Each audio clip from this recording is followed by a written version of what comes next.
The Force Awakens' climatic lightsaber battle in the snow was actually one of the very first ideas director J.J. Abrams envisaged before he began writing the film alongside Lawrence Kasdan. Even prior to the script having a first draft, Lucasfilm's concept artists were put to task visualizing what a lightsaber battle at night in a snowy forest environment might look like. Concepts for the scene were altered and modified, but the scene's basis as a snow fight in the darkness always remained.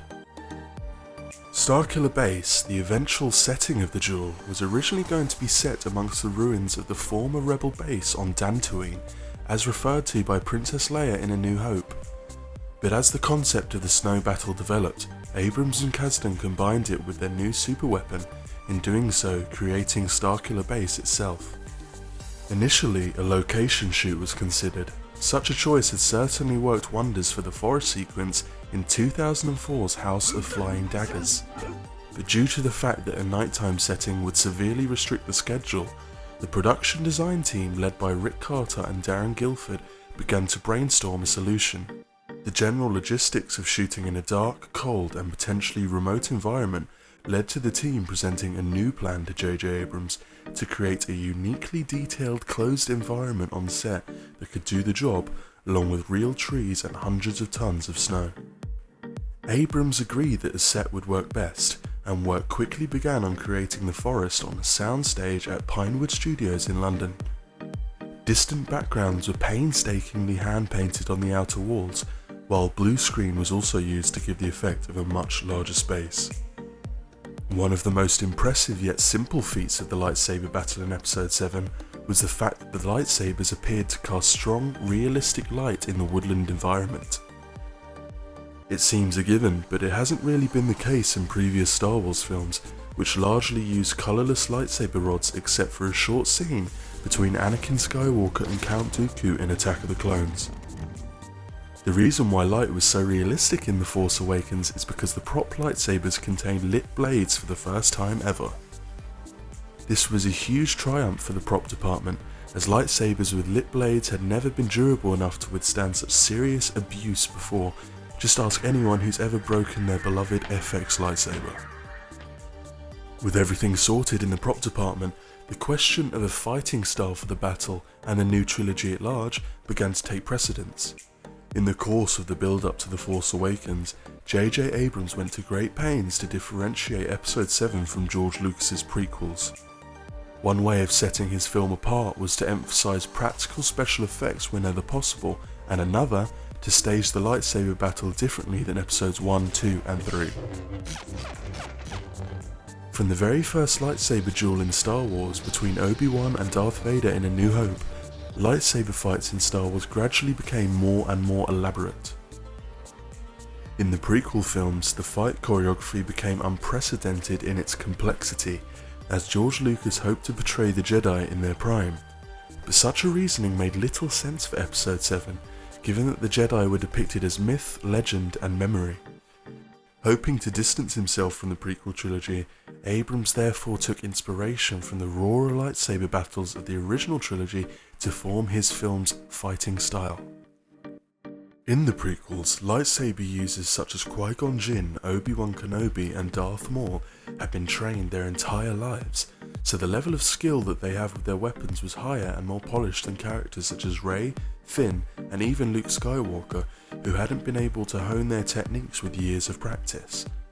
Equally, Kylo Ren, though trained in the ways of the Force, hadn't yet engaged in a real lightsaber duel before the events of Episode 7.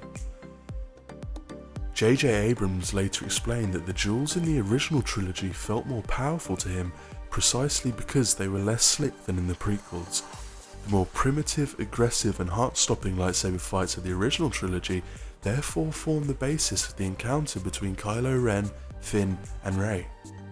Allowing the duel in The Force Awakens to be reflective of fighters in the novice stages of their combat training also allowed room for character development, creating exciting potential for what is to come by Episode 9's grand finale.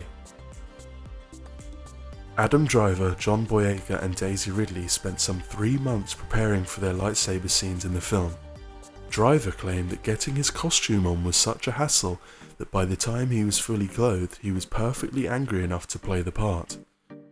Having been wounded by Chewbacca's bowcaster before the battle, Kylo Ren had to come across as particularly frustrated at his inability to dispatch his opponents quickly due to his injury. Adam Driver barely spoke to his co-stars during the filming of the scene, believing it helped bring a sense of that frustration and fierceness to Kylo Ren's demeanour. In the Force Awakens novelization, it's explained that Kylo Ren is merely toying with Finn, and that the moment he decides to end things, Finn is directly defeated. But Finn was also able to put up such a fight due to his own prowess. FN-2187 isn't just your average stormtrooper. It's explained in Before the Awakening that Finn defeated every other cadet in his class in melee combat and was rated among the top 1% of stormtrooper recruits by Captain Phasma and General Hux. As for the duel between Kylo Ren and Rey, the Force Awakens novelization explains that Kylo Ren was on the brink of defeating the Scavenger until she tapped into the Force while he offered to train her. One of the main misunderstandings of the scene is that Rey is completely untrained, yet there are several quotes in the visual dictionary and the junior novelization of The Force Awakens which prove the exact opposite of these claims, that Rey is actually a skilled melee combatant prior to engaging Kylo. The visual dictionary explains that Rey has perfected the art of quarterstaff combat and that those skills translate well into the use of melee weapons such as a lightsaber.